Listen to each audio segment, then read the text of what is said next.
How's it going, guys? Today I'm going to be showing you guys how to remove and replace your brakes on your 2009 Toyota Corolla. This can pretty much go for any Toyota in general, but this is specifically for a Corolla 2009.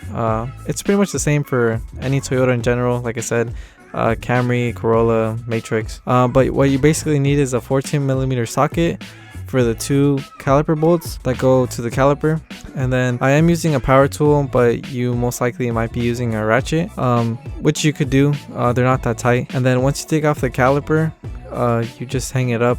Make sure not to hang it from the rubber line, or just let it hang there, because the rubber line could get damaged or maybe even kink or break. So I hanged it right there, which is a pretty good spot, and it doesn't mess up the rubber line. And then take off the brake pads. These are really worn out. You guys might not be able to see it, but they are worn out. And then I'm pretty sure I don't need to tell you guys that I removed the tire before this or jacked up the car. I feel like that's pretty self-explanatory.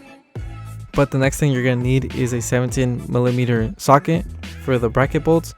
And this is only if you're going to be either resurfacing the rotors or replacing them like I am in the video.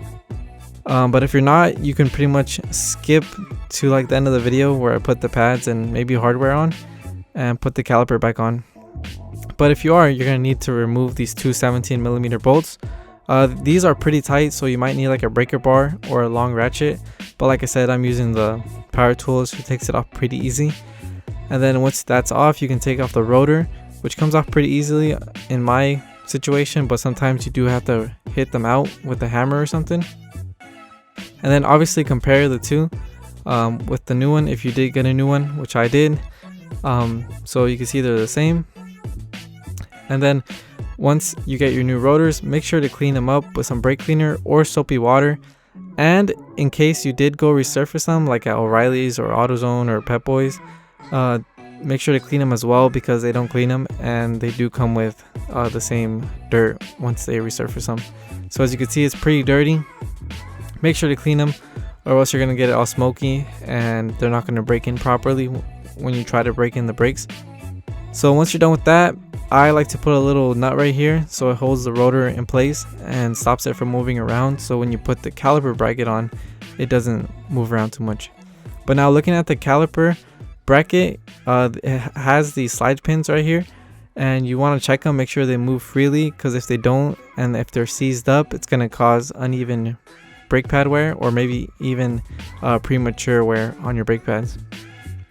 So take them out, clean them up with a rag, remove the old grease, and put new brake grease on there. They sell this like obviously any auto parts store, even Amazon, but make sure it's for brake use only. Don't use any basic grease, because the grease will eat up the rubber. Make sure it's for brakes.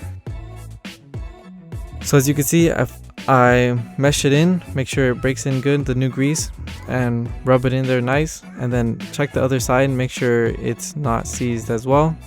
My other side was not as seized. As you can see, that it has quite a bit of grease, but either way, we're already here, so I put new fresh grease in there, and it's basically good to go now. It moves nice and free.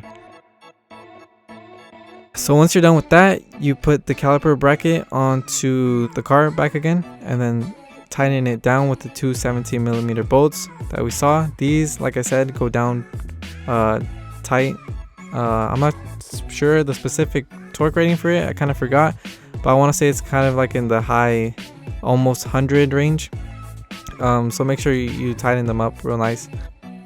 Alright, so next thing would be removing the brake hardware, if your brakes do come with new hardware, or if not, if you could always buy some, but mine did come with it, so I am replacing it. Make sure to remove and then match up the specific brake hardware that you took off. It makes it a lot easier. That's what I did in my opinion. And then once you put it on, it's pretty easy. You just take them off and then you make sure that they're seated correctly. And then once you seat them down, make sure to give a quick little spin to the rotor. Make sure it doesn't rub, because it will make like a really loud screeching noise, and you're gonna have to redo the whole job basically over again. So once you're done with that, you're gonna have to retract the caliper, either with some channel locks or the tool I'm using here. This is a pretty specific tool. They sell other specific brake tools, but just retract the caliper. You can sometimes do it with your fingers if you're strong enough, but yeah. And then once you're done with that, obviously put the brake pads on, and then tighten down the caliper bolts after you put on the caliper. And then these just go snug. They don't go that tight. I just run them down with the drill real quick, and that's pretty much it. And then I go back around and I tighten them up by hand.